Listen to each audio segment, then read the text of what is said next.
All right, good day, students. Welcome to another day of the lesson. Today we will be looking at the ways of producing charges. Ways of producing charges. Remember, in our last class, we talked about what electric charges are or what are static electricity or electrostatics, and we look at the different types of charge, the positive charge and the negative charge, and how they can be produced. And we also look at the gold leaf electroscope and the uses of the gold leaf electroscope and the rest. All right, so the ways of producing charges. We've actually looked at the ways that we can produce a positive charge and a negative charge. Remember, we said that when you rub your glass rod on the silk material, the glass rod becomes positively charged, whereas the silk material becomes negatively charged. Similarly, when you rub your ebonite or plastic rod on a foil material, the ebonite rod becomes negatively charged, whereas the foil becomes what? Positively charged. So all these are actually the method of what? Of producing charges by the what? The friction method. Basically, we have three methods of producing what? Charges, and they are the what? The friction method, the contact method or the conduction method, and the electrostatic induction method. These are the three methods of what? Of producing charges. So the friction method, or we also call it the rubbing method, is what we have actually explained in the case of what? Producing charges by the positive charge and the negative charge. So when you rub your glass rod on the silk material and when you rub your ebonite rod on a foil material, we obtain positive and negative charges respectively on the what? The glass and the ebonite rod. So these are actually methods of producing what? Charges by the friction method. So it has to do with what? Rubbing of the two bodies what? Together, and at the end the two bodies will be said to be charged or they will be electrified. However, this method has its own effect in nature. It has its own effect in nature. Now, the first one we'll be looking at. Now, sometimes passengers that are actually traveling over a long distance or in a long journey often complain of some little shock that they feel anytime they step their foot. Immediately, the vehicle landed and they step their foot on the ground, they complain of a brief shock. So what is actually causing the shock? Now, it is actually an application of what? This friction method. So what happens there is that as the car is moving or as the vehicle is moving, the friction that is existing in air and the body of the car is actually causing the what? The body of the car to be charged. So all the charges are going to be what? Be stored on the what? The body of the what? The car or the vehicle. So immediately they tend to step their foot on the what? The ground. They feel that what? Brief shock. That is to tell you that what? The body of the car have actually been what? Be charged. So it is actually from the what? The friction that exists between the air and the what? The moving vehicle. So that is one of the application of what? The friction.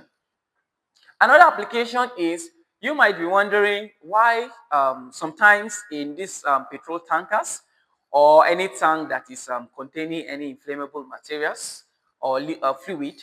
Now, there often seems to be a chain that is attached at the end of the car and is left what dragging on the ground as the petrol tanker is what is moving.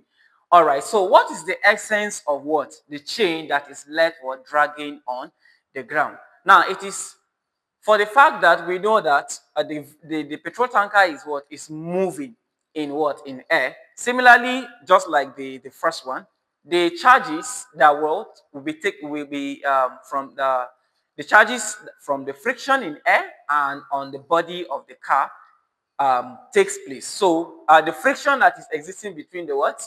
The air and the what? The moving petrol tanker will be what? Stored on the body of the what? The petrol tanker. And these charges that are stored there can, if they accumulate to a particular extent, they can actually set the what? The petrol tanker ablaze. If a safe path for these charges to what? To flow out of the body of the what? The petrol tanker is not provided. That is why we have that what? That chain that is attached to the what? The body of the what? The petrol tanker and is left dragging on the ground. So those charges that are actually stored on the body of the petrol tanker will be what? Harmlessly transferred from the petrol tanker down to the what? The ground. So no charges will be what? Will be stored on the what? The body of the car, so that what? They cannot accumulate and probably set the what? The entire vehicle or tanker ablaze. So all these are what? The applications of the what? The friction method. All right, so the next method of producing charges is the what? The contact method or the conduction method.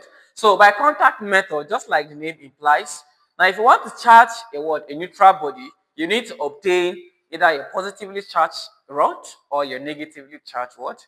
Rod. You bring the two bodies in what? In contact. For instance, this is my what? My positively charged rod, and this is a neutral body. I want to charge this body. So all I need to do is what? Bring what? My positively charged body in contact with the what? The neutral body. That is assuming I want to charge this body to be what? Positively charged. So in charging it to positively charged, I need to get a positively charged body. If I want to make it negatively charged, I will obtain a negatively charged body. So bring them in what? In contact. So by contact, I will what? The body will be made to be what? Charged. And it's going to obtain the what? The same charges as the what? The body that is what? Brought in contact with it.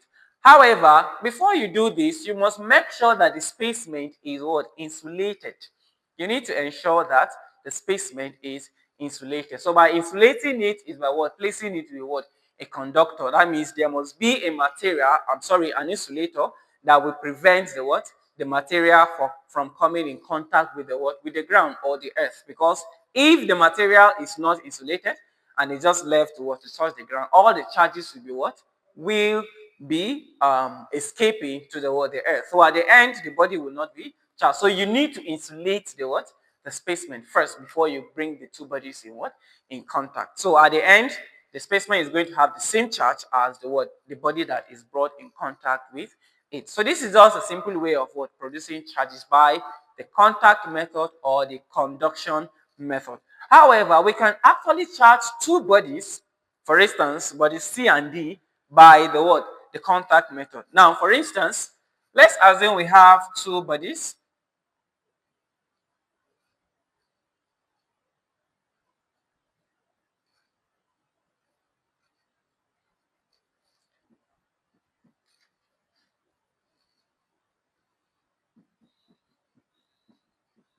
All right, we have, this is the insulating stand.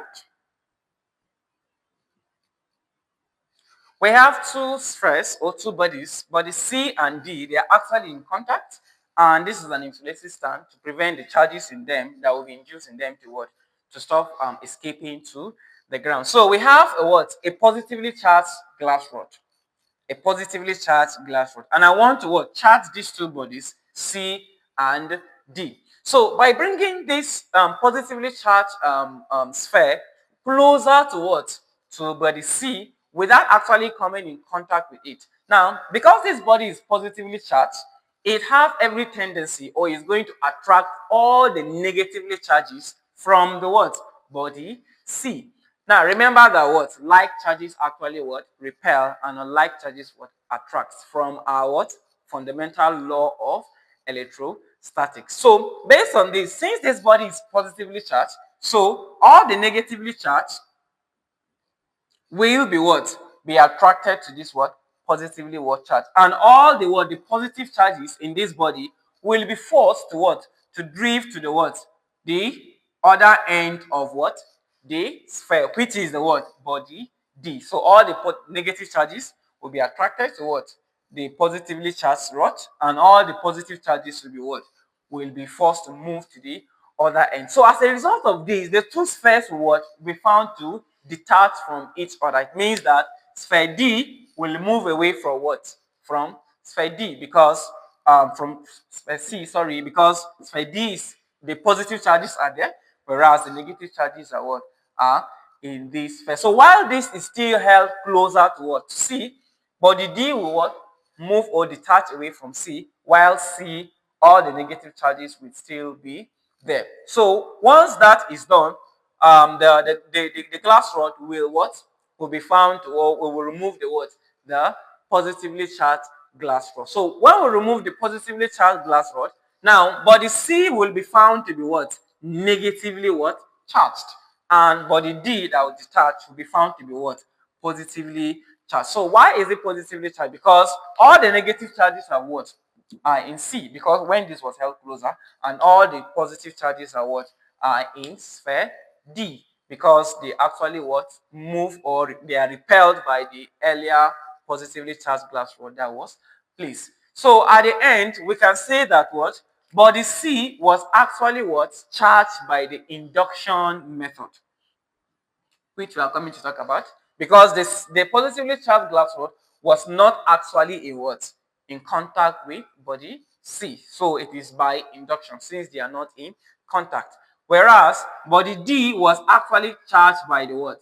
The contact or the conduction method. Now, why is it contact or conduction? Because it was actually in contact with what? Body C, and that is where it has obtained its charge. So this is how we can charge two neutral bodies, by bringing any of the what? The charge. So the basic concept is, if this is a positively charged glass rod, the sphere closer to it will obtain a what? A dissimilar charge to it. That means if this is positive charge, this will be negative, while this is positive. But if we bring a negatively charged glass rod, then at the end of the charging, this will become what? Positively charged, whereas this will become negatively charged. So it actually depends on the charge of the what? The rod you brought closer to it. So that is how we can produce charges by the what? The contact or the conduction method when we want to charge two different bodies. And then lastly, on the ways of producing charges, we have the what? The induction method. So the electrostatic induction, remember we made mention of electrostatic induction method when we are talking about the ways of charging our gold leaf electroscope. So it is in a similar process. So in the electrostatic induction method, all you need to do is to obtain your body. Let's say this is a sphere that I want to charge. Remember, the sphere must be what? Insulated. The sphere must be what? Insulated. So by insulating the sphere, I'll prevent the charges from what? From flowing away. So let's assume I bring my what? Positively charged what? Um, um, um, um, um, rod close to what? The body. So by bringing the what? The positively charged sphere closer to what? To my sphere, or the specimen that I want to what? To charge. It is similar to what we just finished explaining. So because the body is just neutral, all the negative charges in the body will tend to what? To move closer to what? Where this positively charged body is. Whereas all the positive charges will be forced to what? To move to the what? The other end of the what? The conductor. Remember, there is nothing outside here, so they can't move actually away. All right, so the positive charges will be found to what? To move to the other end of the what? The sphere, whereas the what? Negative charges will be closer to the what? The positively charged glass rod. So what do we do next? Now the next step for you to do is what? To actually what? Tap the what? The the sphere. That means by earthing the what? The sphere.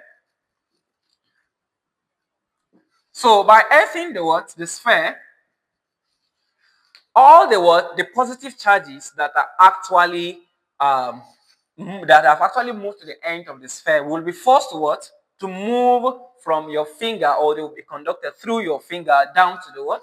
The earth. So as a result of that, all the positive charges what? Move down there. So the next step after that is done, you what? You remove your finger. Meanwhile, when you are earthing it, you have to make sure that this is still in place. That means you don't have to remove this. This will still be in place while you earth it with your what?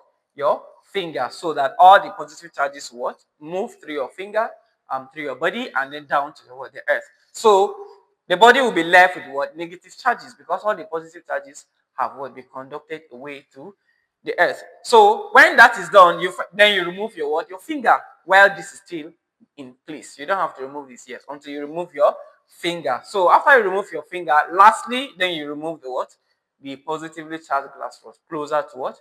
The body. So once that is done, the body will be found to be what? Negatively what?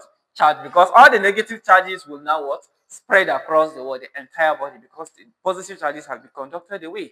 So therefore, the body will be what? Negatively charged. So in the induction method, if you want to charge the body negatively, you have to use a what? Positively charged glass rod. If you want to charge the body positively, you use the what? Negatively charged body. So that is how the what? The induction method, or electrostatic induction method, actually what? Works. All right, so the next thing we will be looking at are the charge distribution in a conductor. Charge distribution in a conductor. All right, so charge distribution in a conductor.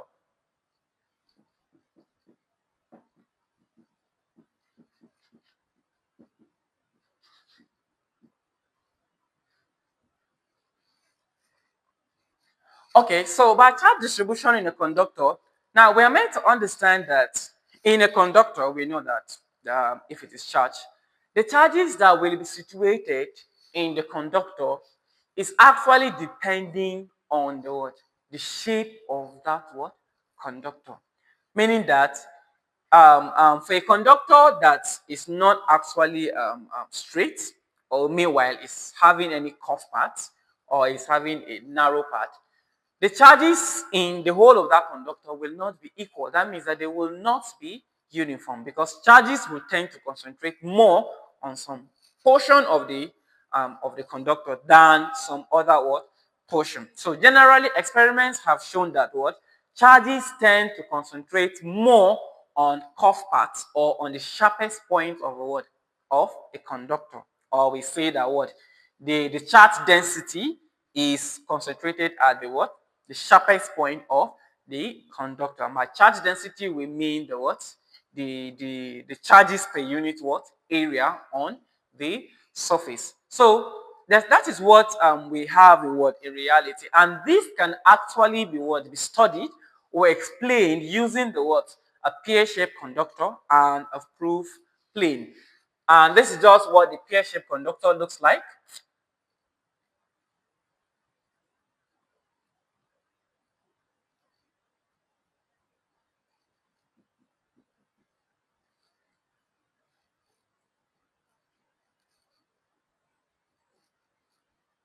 Okay, so this is the pear-shaped conductor.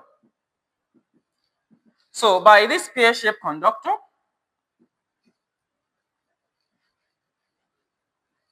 we tend to see that the conductor is not actually what? Straight. It has a what? A sharpest point. And based on what we are seeing, that the charges tend to concentrate more on what? The sharpest point of the what? The conductor. So that is what we are actually what? Saying, that charges concentrate more on the sharpest point of a conductor. All right. So what if the conductor is actually what? Having a uniform what? Surface what? Area. For example, in a hollow conductor.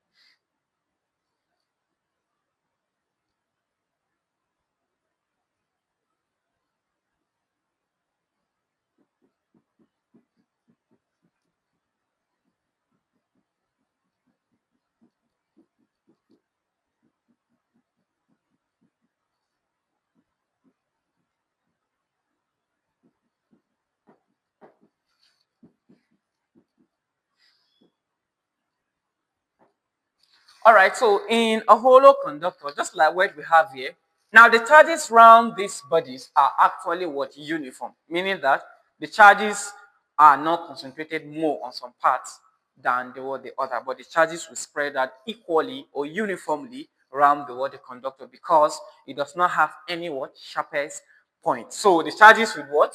Will be uniform. However, one thing you also need to know about the conductor is that what? Charges only tend to concentrate on the outside part of the conductor.